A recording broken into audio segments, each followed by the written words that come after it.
Nos leíste la mente porque esa es una de nuestras preguntas. Nosotros no estamos muy enterados, o bueno, sí sabemos que existen esas leyes, como la ley del bienestar animal y la ley, ¿cómo se llama? La Ley General de La ley Inclusión general para de... Personas con Discapacidad.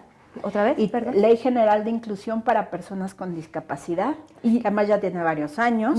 En la ley de Profeco también hay un artículo donde se contemplan los perros guías. Estamos viendo ahorita si le pueden añadir y otros perros de asistencia, pero bueno, aunque no esté tal cual, por analogía, esto es que por similitud, aplica también a otro tipo de perros de asistencia, y ahí inclusive se pueden hacer acreedores a multas de más de $500,000 de pesos si discriminan a una persona con un perro guía.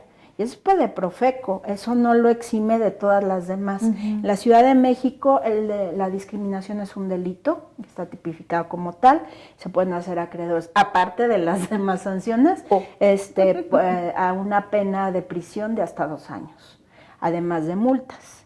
Entonces, y aparte está lo que es CONAPRED y COPRED, que son los consejos para prevenir y eliminar la discriminación, que también contemplan sanciones administrativas, como tener que tomar cursos contra discriminación y hacer protocolos adecuados.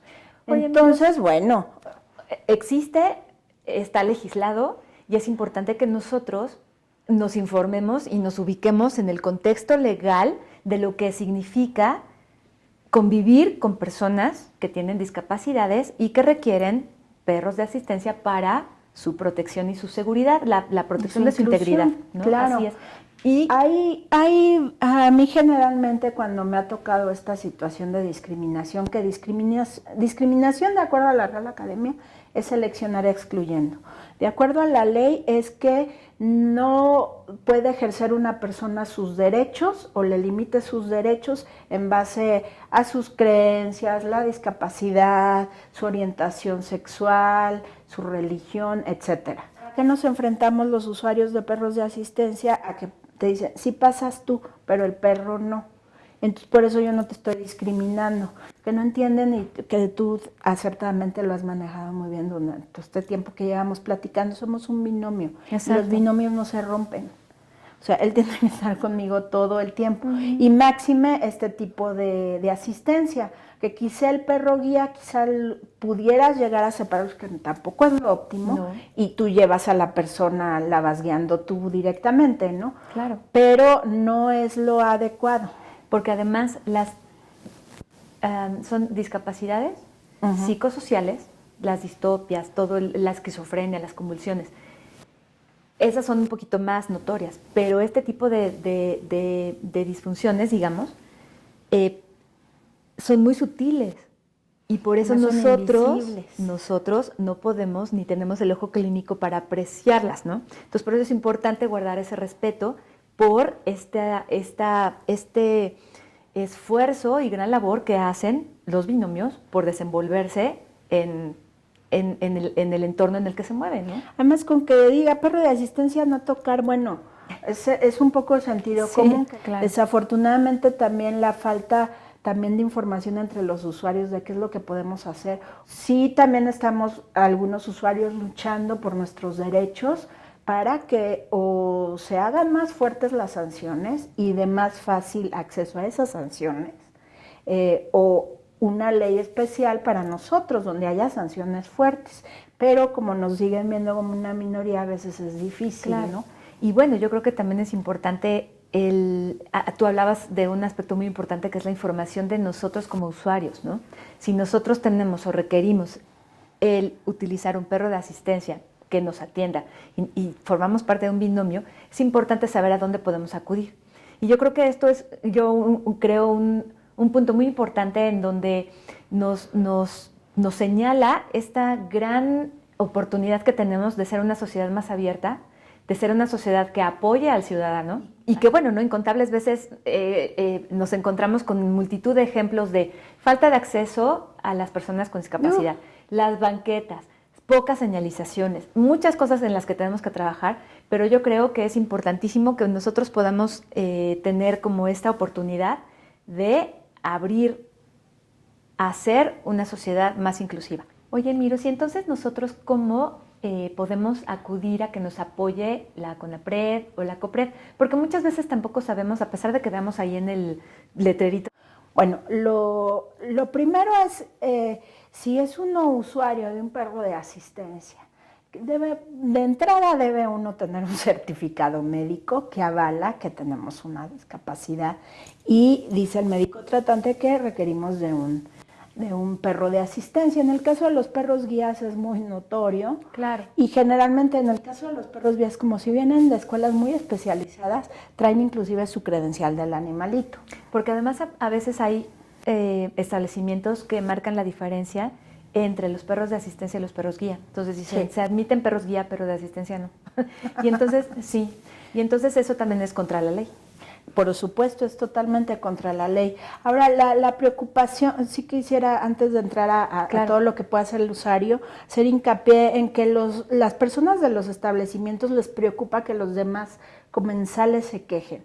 Pero lo que yo me he enfrentado tanto en cines como en otros restaurantes es que al contrario, cuando saben lo que hace Huy, quedan gratamente sorprendidos, nos felicitan mucho.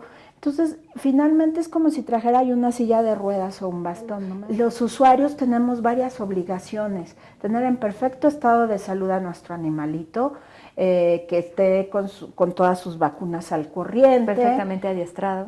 Exactamente, que se sepa comportar en público. Obviamente si se empieza a ladrar, y nunca me ha pasado con Huy, pero puede llegar a pasar, o sea, hasta el perro mejor adiestrado, de repente se puede sentir incómodo, empezar a ladrar. Bueno, entonces no salimos, pero además son perritos sanos, entonces realmente, o sea, ¿en qué les afecta? A mí me ha pasado muchas veces en el cine, que salgo del cine, ¡ay, ¿a poco estuvo en toda la función? Sí, pues ni se enteraron que estuvo Huy ahí.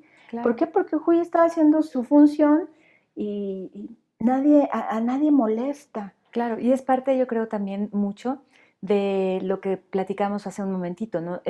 ¿Hasta dónde queda este derecho que yo tengo de expresarme, ¿no? O sea, esta libertad de expresión termina donde afecto el derecho del otro, ¿no? Uh-huh. Pero es precisamente esto lo que abre a esta gran oportunidad de ser una sociedad inclusiva y de apoyo y soporte. Porque tanto yo puedo, o sea, yo requiero respetarte como tú requieres respetarme, por eso tú tienes tus obligaciones y yo también tengo mis derechos, ¿no? Sin embargo, si una persona es altamente alérgica, lo cual no es usual, pero bueno, altamente alérgico a un perro, entonces ahí sí ambas partes tenemos que hacer ajustes razonables. Claro. Sentarnos en extremos, o si vamos en un avión nos reacomodan lejos para que podamos estar los dos. Si aún estando lejos le da el ataque, entonces sí ahí primero lo tendría que demostrar.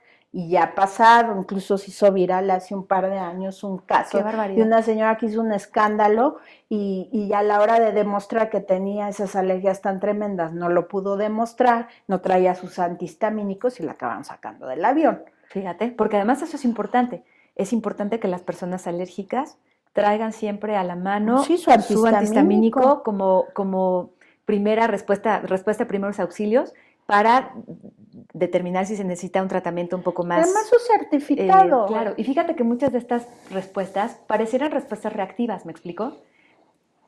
Pero no lo son.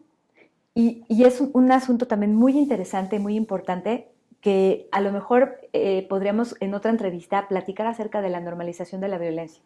Porque nosotros tenemos como esta interpretación de que si tú me hablas de lo que tú sientes, me estás ofendiendo. Si yo, o sea, pareciera que el establecer mis límites, o sea, por favor no se pase de este punto, es una falta de respeto para ti. Si yo te digo, por favor, me siento mal, no me hables, eso es una falta de respeto. Entonces, por eso es también tan complejo todo este tema, tan rico en oportunidades de aprender y pues sobre todo aprendamos a resaltar las conductas violentas que tenemos, que además es súper difícil detectarlas porque vivimos en una sociedad que normaliza la violencia por no quedar en ridículo, para que no te buleen los demás, porque además eso es, o porque no sé, y porque me da miedo que a mí me digan cosas, porque a mí no me van a juzgar, pero yo sí puedo juzgar, ¿no? Entonces, por eso son temas tan álgidos, tan complejos, y luego yo agradezco mucho, de verdad, el que podamos platicar de esto en este espacio, mira.